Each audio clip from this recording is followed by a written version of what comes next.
Welcome to this iteration of Beyond the Buzz, first Beyond the Buzz of 2026. My name is Hunter Hegel. I'm the Vantas UAS Operations Manager, oversee all operations and regulatory requests on our statewide network.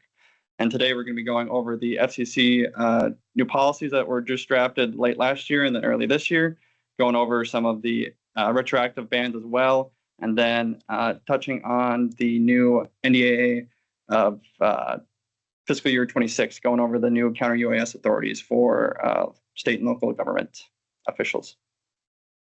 So with that, we'll get it kicked off. So just want to give everybody some context here and how we got to this specific moment.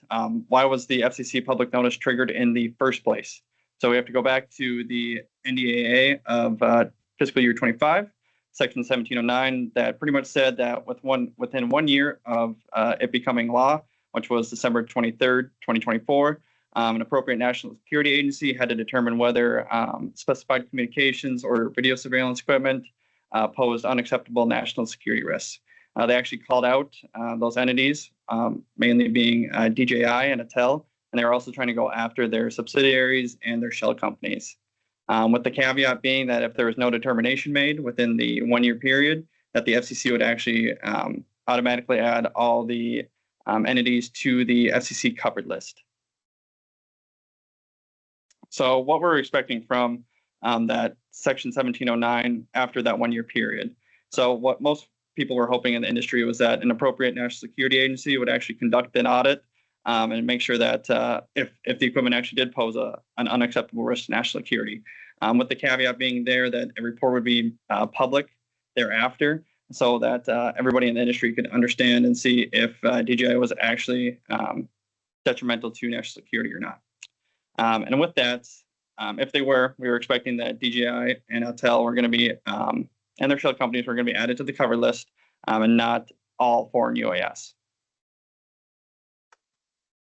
So then again, just a quick context, what are the appropriate national security agencies? You have to go search in another U.S. Century Code, 1608, and from there's about 5 agencies that can actually conduct that audit: Department of Homeland Security, Department of Defense, the Office of Director of National Intelligence, the NSA, and the FBI. So what did we get? Well, there was no audit that took place. Instead, there was a White House gathering, and they said that there was designees from the at least one national security agency. I don't know if it was all of them or not, but they made the determination that all UAS and UAS critical components produced in a foreign country pose an unacceptable risk to the national security of the U.S. So with that, they cited threats from unauthorized surveillance, sensitive data, exfiltration, supply chain vulnerabilities, and other potential threats to the homeland. But they did make a distinction that the DoD or DHS can make a determination that a given UAS, a class of UAS, or those UAS critical components don't pose a threat. So rewinding again, what was DJI's position in the whole thing? From their chief regulatory officer, they pretty much stated that they had an original compromise in the original NDAA of 25, where an audit was going to be conducted by one of the appropriate national security agencies, but that was going to be without a defined timeline. The language was later revised at the last minute, and then they added a 12-month completion timeline as well. And they also removed the specific security agency. From DJI's perspective, they've been actively lobbying for the past 12 months while the NDAA was coming into effect, and they were hoping that the audit was going to be public within 30 days if there was one. So 2 key issues that emerged from DJI. If there was no audit conducted, again, DJI was just going to be placed on the cover list. That's what we were most likely expecting. And then since there was no specific agency called out, if there's no ownership, it most likely was just going to get kicked down the road, and there wasn't going to be anyone that was going to execute it. Then let's fast forward to December 22nd of 2025, where the FCC made that public notice, designated authority 25-1086. Summary of it real quick. They came out and said that you cannot import, market, or sell new or future foreign UAS products in the U.S. that haven't received an FCC authorization prior to that December 22nd deadline. Some big things to note here is that this is only for new and future UAS products. Current operators or any any platform that you still have in your fleet right now, you may still fly, you may still exercise as a pilot. Any of your existing models that previously received FCC authorization. Like I said before, the DoD or the DHS can also whitelist any of their products that they see fit, which we just saw with the newest release on December 7th. Also expands the critical component list from previous established Defense Innovation Unit and the Defense Contract Management Agency criteria. Again, no audit was conducted. The going theory is that there was the FCC back against the wall with the timeline. They wanted to cast a wide net and then narrow the scope from future iterations, and that seems to hold true with their newest revision on January 7th. And then overall, again, throughout the industry, there's a lot of uncertainty and ambiguity everywhere. Nobody really knows what's going on. So as long as the policy gets more well-defined, we should have broader insight into what's actually happening. So just giving more context, what does the FCC regulate? How can they let this happen? How do we let this happen? Overall, FCC regulates the interstate and international comms by radio, television, wire, satellite, and cable across the U.S. It's mainly focused on the radio frequency spectrum and preventing harmful interference. And then the FCC requires equipment authorization for RF emitting devices before they can be marketed, imported, or sold in the United States. And then the covered list authority. So how do they get this authority to add these certain entities to the covered list? It stems back from the Secure and Trusted Comms Network Act of 2019. It directed the FCC to identify comms and equipment that pose an unacceptable risk to national security. Some important distinctions here. The FCC does not independently determine this national security risk. So it has to be one of those 5 agencies that get together and send that determination to the FCC before they can add a company or product to that covered list. Once directed, the FCC is going to implement those restrictions on the authorization or the support of those listed equipment on the covered list. And it also does not extend to the general imports of oversight beyond the RF equipment authorization itself. So big thing to note there that they are only after the radio frequency approval process. They cannot import, or they do not have general oversight over imports. That's usually on Customs and Border Protection.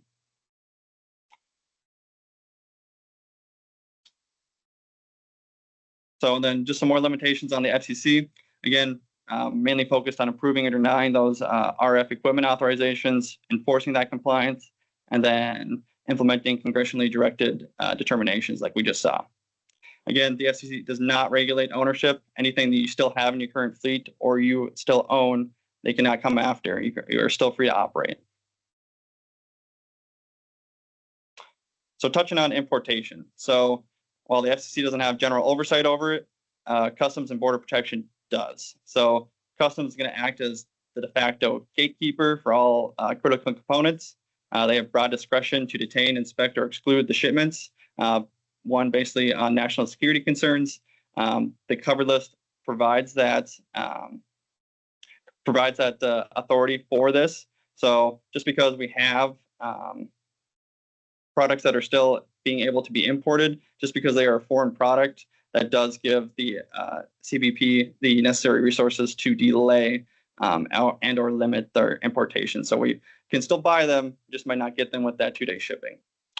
There is no separate import ban, so the CBP can still restrict or deny the entries of the equipment.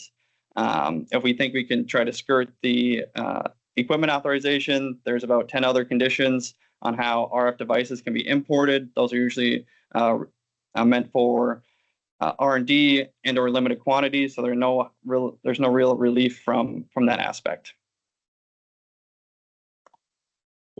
So let's dive into the FCC covered list, what it is. We see right there in the picture, Appendix A, that was most updated in December 22nd of 2025. Down below is what was added. The first one, Huawei Technologies, back in March of 2021. Pretty much is what the covered list is a covered communication equipment or services published by the FCC under their own regulations. Once it's added to the FCC, equipment is prohibited from receiving that equipment authorization. Just want to, again, reiterate that this is not going to be an immediate effect for the industry. It's not an instant grounding. You're still going to be free to operate. But it's going to be constrained on those new models. So we're not going to see this effect take place again right away or in the next couple months. We're going to see it years down the line. And then one thing to note too is that all new applicants must now certify that their equipment is not prohibited from receiving the equipment authorization by being on the cover list. So looking at the actual language that was added straight from the actual cover list, UAS and UAS critical components produced in a foreign country and all comms and video surveillance equipment and services listed in section 1709 of the NDAA of 25. So that was the big kicker right there, is the foreign country aspect. Again, we're most likely referring to People's Republic of China. That was actually going to be implemented in there, but instead it cast a wide net and had the foreign country instead. So summary of the determination, what they said in the actual document, the UAS is equal to a dual use technology, both on the commercial side and then a potential for military or paramilitary. Also said that the United States should have a secure and strong domestic UAS industrial base. Again, making sure that we are able to have a strong, secure, and be able to manufacture UAS and UAS critical components in the United States. And then just want to touch on one thing real quick back on the cover list. I would say that we are pretty lucky that we waited this long until 2025 or pretty much 2026 to get this language added. Seeing past emails and past statements from the FCC chairman, Brandon Carr, there was stipulation that he wanted to start this process back in 2021. So at least we do still have some relief with the new manufacturing and new products that have taken place in the United States so far. Summary of the determination continuing, pretty much again saying that any foreign produced UAS critical components pose an unacceptable risk to national security in the United States. Again, they don't really give any evidence as to why, mainly that they want to onshore manufacturing, make sure that we have a resilient supply chain here. So what do they say for evidence anyways? So some major key points. Let's see, major events since the U.S. is hosting the World Cup and the Olympics in 2026 and 2028 have to make sure that there's threats to crowded venues and critical infrastructure. They talk about the drones in modern conflict and terrorism and criminal activity like drug smuggling. Looking at the federal response, DoD, DHS, and FEMA are already investing heavily in counter UAS detection, tracking, and then foreign supply chain. Again, without their evidence, just speaking off the hip that they pose due to the supply chain, forced data access, remote updates, and potential manipulation. Again, from the war in Ukraine to Gaza, we see that UAS can be used in several different ways. From Operation Spiderweb, they want to make sure that the U.S. or the UAS here do not pose significant threat to the public. Overall, what they're trying to do, protect U.S. airspace, secure major events, and then rebuild a resilient, trusted UAS ecosystem in the United States. So just like with anything in aviation, there are exemptions to the covered list of rules. Like I said in the opening, DoD or DHS can approve or whitelist specific UAS, class of UAS, or critical components for authorization. Down below in the slide, that's just straight from the document itself. And this is exactly what we saw in the DoD National Security Determination on January 7th. They made two distinctions. One is that anything on the DoD's blue cleared list is good until January 1st of 2027, so pretty much a 12 calendar month reprieve from that foreign distinction. And then any UAS or critical components that qualify as a domestic end product under the Buy American standard. Now, most people understand what the blue UAS list is, but the Buy American standard does need to take some digging into and understanding. And we'll touch on that in a little bit. Again, summary of the public notice right there. It was issued Designated Authority 26/2022. Feel free to go ahead and go read that. What they actually added to the cover list. So there's language right there, again, highlighted in blue, but except until January 1st, 2027, pretty much what I just said, everything on the blue list cleared, everything that's qualifies under the domestic end product of the Buy American standard is cleared as well until for that 1 year. summary of determination straight from the document source itself. So the Buy American standard.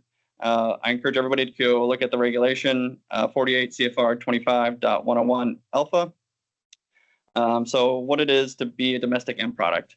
Pretty much what it means is that they have to have the final manufacturing or assembly in the United States. You can still have foreign parts, and this is where it comes down to cost, not the actual quantity or number of components on the UAS. So from 2024 to 2028, the total cost of the total cost of US made components have to be at least 65% of the total UAS. Then that's going to jump up to 75% in 2029. So some things to consider there. Again, you can still have foreign products. This is going to be mostly used for those manufacturing and hobby FPV drones that you want to import those products from. But you still have to consider the costs associated with the US products.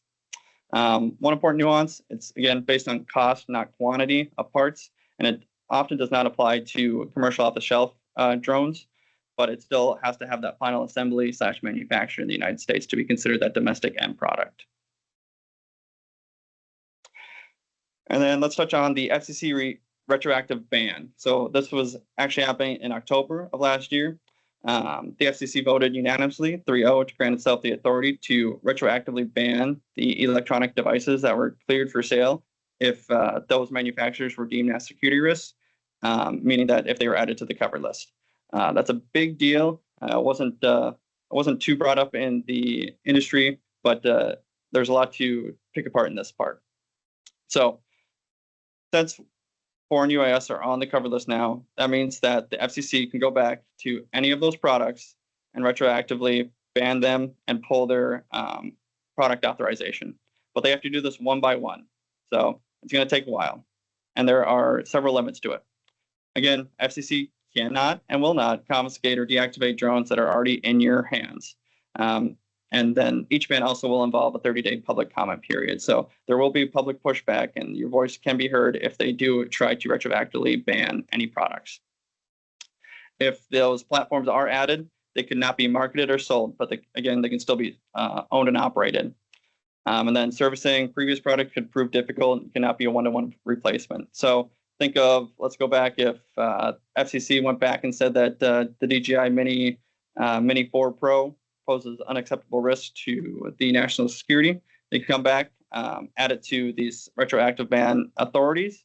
They would have a 30-day public period. From then, you could, again, still operate your DJI Mini 4, but if you crashed it and asked DJI to send you a replacement, that would not be allowed under this retroactive ban.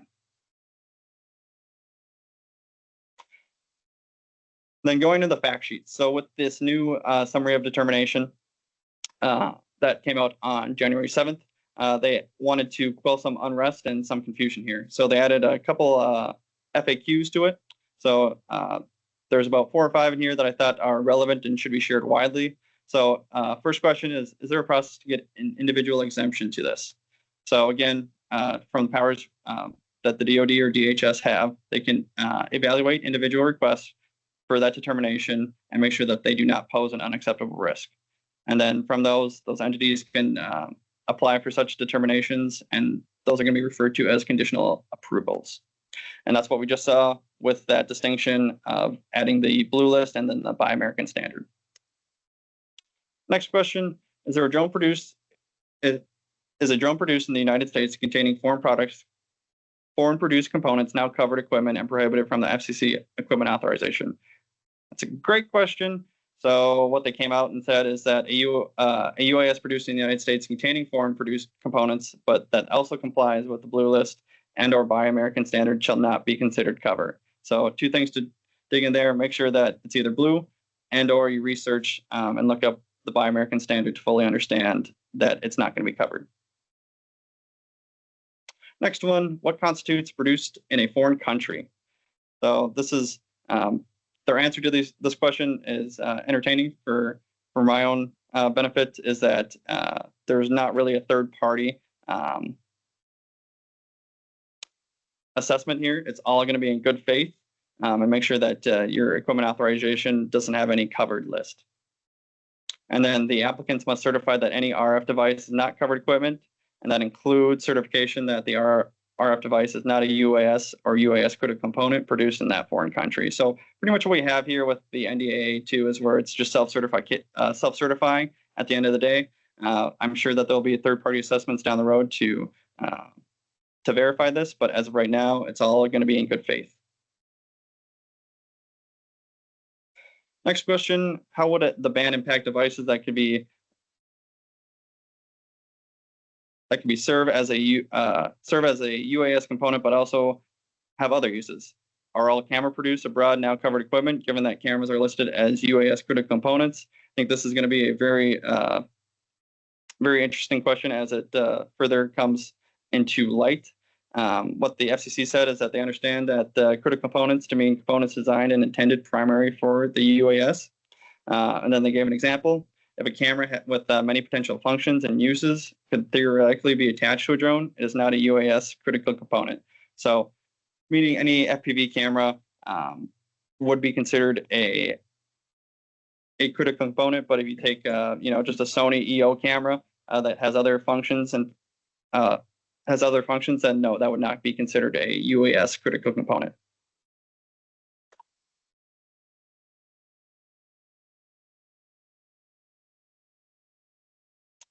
All right. Next one, some of the UAS critical components, for instance, batteries traditionally do not even require FCC equipment authorization. Do they now? Again, very good question that needs to be answered. First off, no. If it did not previously require equipment authorization, it still does not now. They went on to further say that generic batteries are unlikely to have required FCC equipment authorization in the past, so therefore would not be required in the future. But all entities seeking a waiver for a UAS will be required to establish an onshoring plan for the manufacturing of all those critical components listed. So, and that goes back to the conditional approval. That's what the waiver is talking about. But they significantly broadened that critical component list so that they can try to onshore and manufacture those critical components here in the United States. And the last one, do applicants need to have documentation or evidence to demonstrate that a component was not produced in a foreign country? Again, for this, the equipment certification pretty much says that there is no specific documentation or evidence required. It's going to be all in good faith. It'll be interesting to see how this is fleshed out in future iterations as they apply for those equipment authorizations. And then, does this affect drones made exclusively for federal government use? Surprisingly, no. Drones that are for the DoD or DHS or federal government do not need FCC equipment authorizations. So again, this is only going to affect the commercial / hobbyist industry. Those federal agencies have their own regulations regarding acquisition. So again, it's hurting just the commercial / industry, not really the federal government at this point. So looking at the FCC critical components, I have a side-by-side comparison. The new list is significantly broader from what was policy of the DCMA / the NDAA critical components. There's a couple that are the same, but again, broadens it to cast the wide net. Most of the areas everybody understands. Navigation system, sensor and cameras, pretty much all the same as the table to your right. But the two big ones that everybody was in uproar with are the batteries and battery management system and motors. Again, those don't really distribute RF spectrum or frequencies. So why should they be considered an FCC critical component? Again, FCC came back and said that they're not going to be requiring that FCC authorization approval, but they're going to expect that those foreign entities are going to be able to onshore and manufacture those batteries and motors here. Again, kind of just touched on it on the last slide.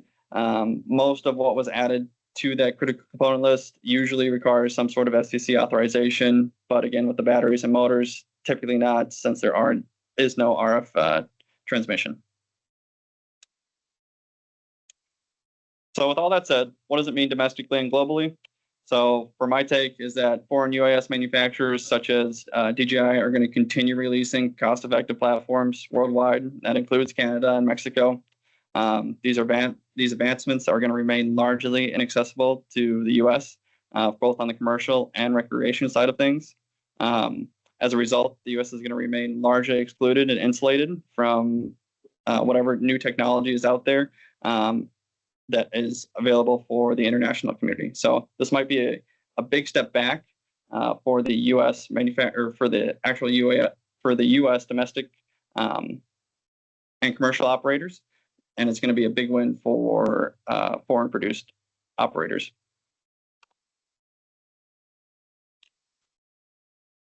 So guidance on submissions for conditional approval. What I was talking about before is that the DoD can come in and, or if a specific entity wants to come in and apply their foreign UAS to the DoD or DHS, the DoD came out with guidance on how to do so.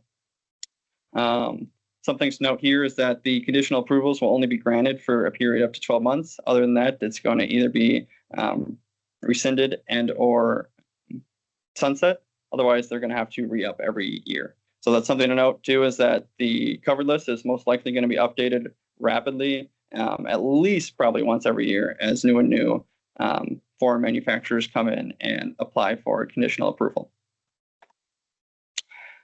Information requested under this conditional approval, there's three main subjects that are in this. Corporate structure is one. Again, nothing too new or novel here, just the legal name, complete ownership structure, pretty much anything that is relevant in the corporate world.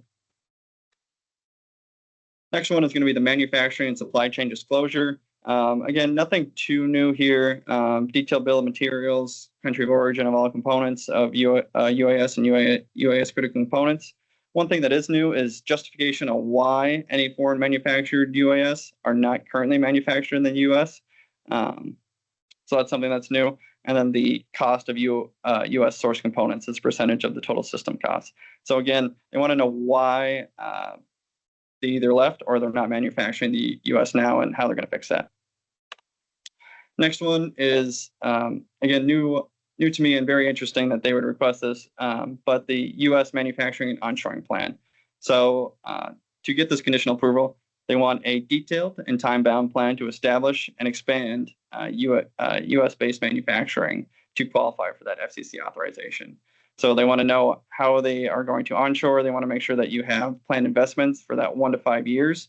Again, this isn't going to be an immediate threshold. It's going to take, as we've seen with the previous federal regulations, like under the CHIPS Act, this manufacturing establishment is going to take time to build up on the domestic side of things.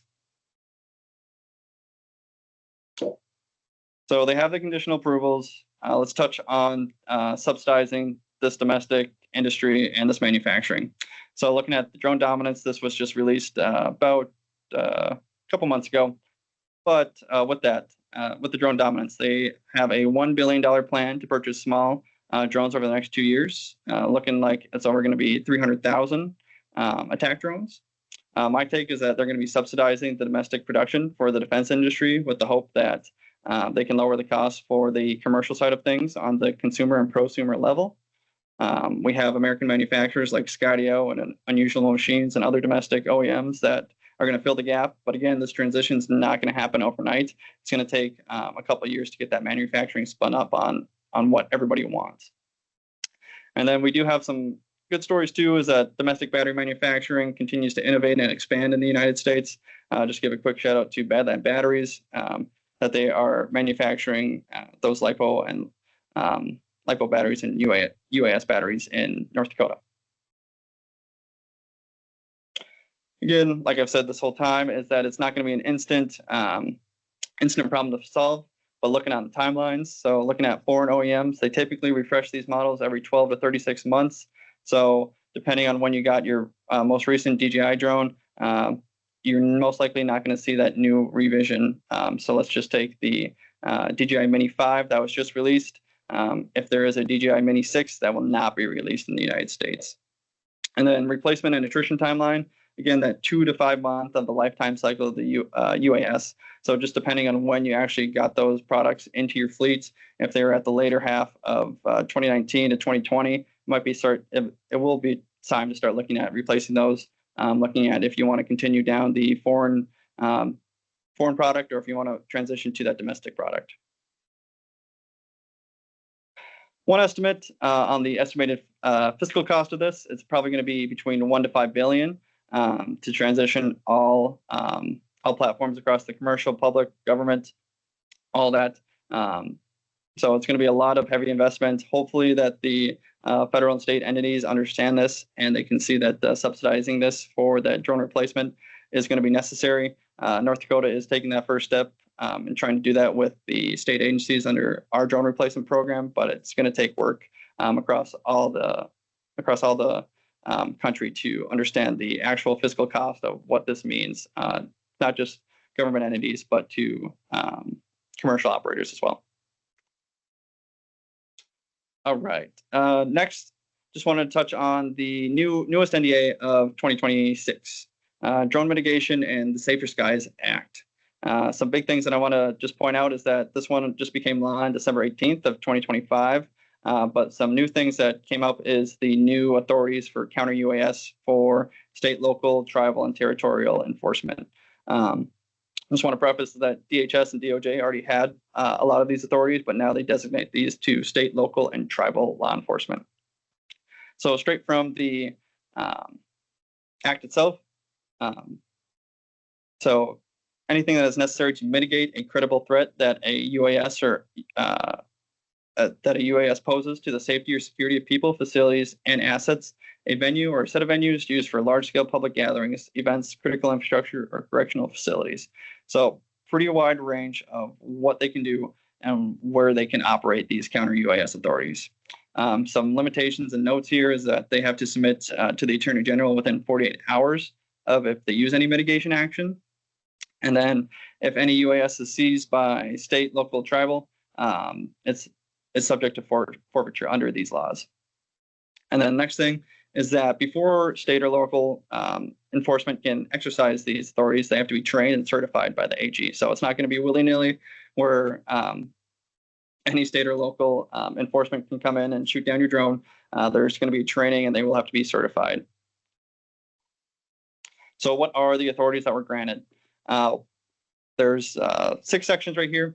Mostly is that, and these are, again, I encourage everybody to go read this for yourself, but for my take is that to actually identify, attract, monitor your UAS, they can do that without your consent. They can warn you, again, without your, or they can try to warn you by passive or active means. C, D, E, and F are what really ring true on what they can actually do. For Charlie, they can disrupt control of your UAS without your consent, including by disabling the UAS, by intercepting, interfering, or causing interference with pretty much the communication structure of your system. They can also seize control or exercise control of a UAS, and then they can seize and or confiscate your UAS. They can also use reasonable force if necessary to disable, damage, or destroy UAS systems and or UAS. So big thing here is that once they are trained, and if there's a large public event gathering, again, follow the rules, follow the regulations. Do not fly your drone because it most likely will be in one way, shape, or form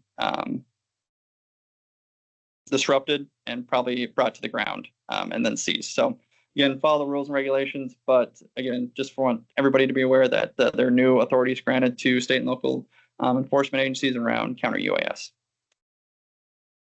And then one section I think that's often forgotten in the NDAA 25 is the DoD LiDAR prohibition. This is going to start in June 30th of 2026. Pretty much is saying that DoD is prohibited from operating, procuring, or contracting LiDAR technology. If it's under a foreign covered foreign country, those foreign covered countries are going to be China, Russia, Iran, and North Korea. So mainly looking at China. That also extends to DJI LiDAR as well. So looking at NDAA LiDAR is going to be coming into effect most likely this year. Just some facts and stats that I wanted to share too. There's over 800,000 UAS registered in the U.S. right now. Just over half of those are for commercial registration. Under half is the recreational use. Again, just want to point out that the FCC does not prevent you from continuing to sell, import, or market your platforms. And then, again, this number is probably a little flawed at this point now, but at one point, drones from China accounted for more than 90% of the consumer market, 70% of the industrial drone market, and 92% of the first responder market. So again, tying back to the fiscal cost, it's going to be a lot of money to change or transition from these foreign manufactured UAS to domesticated UAS. And then biggest takeaways, just want to make sure that everybody understands this. Long-winded way of saying that, again, you cannot import, market, or sell any new or future UAS products in the U.S. that have not received an FCC authorization prior to December 22nd, 2025. Again, there are still new products that already have received that FCC authorization that will come to market after this date, but anything that still needs that authorization will most likely not see. Again, operators may still fly current existing models that received previous FCC authorization. Just again, want to reiterate that the FCC cannot and will not take away any products in your current fleet. They will not be going door to door knocking to go see if you have a DJI in your basement. No worries there. Again, the DoD or DHS can whitelist newer previous foreign platforms and components. We saw this on the blue list and their framework. Again, you get 12 calendar months and then they have to re-up or it sunsets.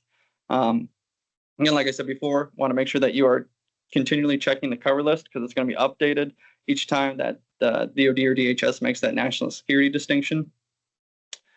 Again, expanding critical components, mainly to onshore manufacturing of these components so we don't have to procure them through foreign entities.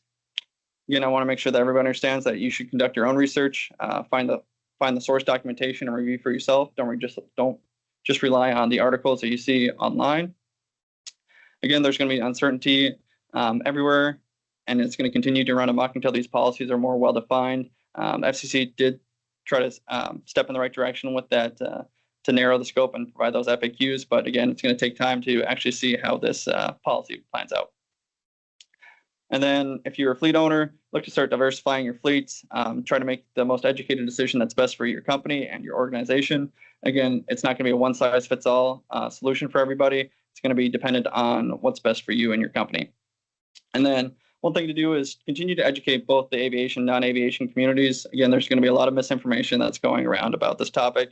Continue to educate yourself, educate everybody in the industry, and then mainly if you have a problem and you want your voice heard, reach out to your representatives and senators to provide input and advocate your position. Again, they're the ones that can change the law and advocate for yourself as well.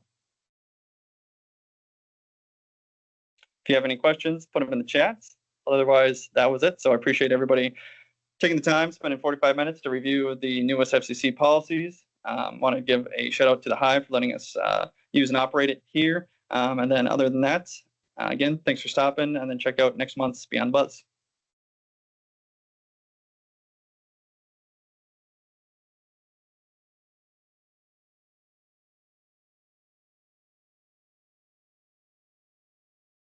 Right. Going in the chats. Vic asked, does the FCC covered list align with blue and green UAS list? I feel like something acceptable on the blue UAS list might be foreign drone and unacceptable in the FCC list. Again, with the new distinction in the executive orders, green equals blue, and with this new determination that blue is covered, or blue is not covered for this 12 calendar month. So check back again, January 2nd of 2027, and the blue list might be on the cover list again.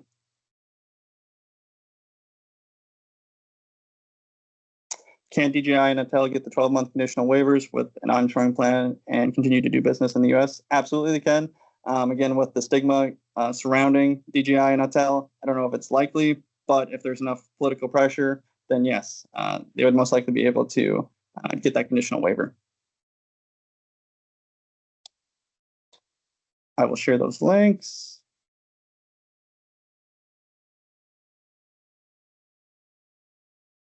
If operators need parts from existing foreign drones in their fleet, what can they do?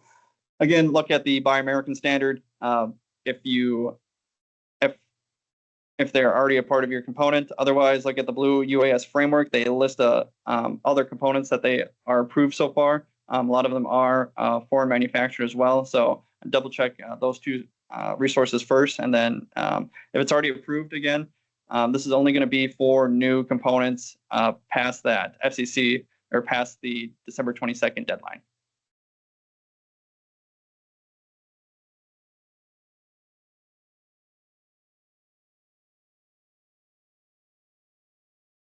Perfect. No other questions. Again, appreciate everybody. Thanks for tuning in. See you guys next time.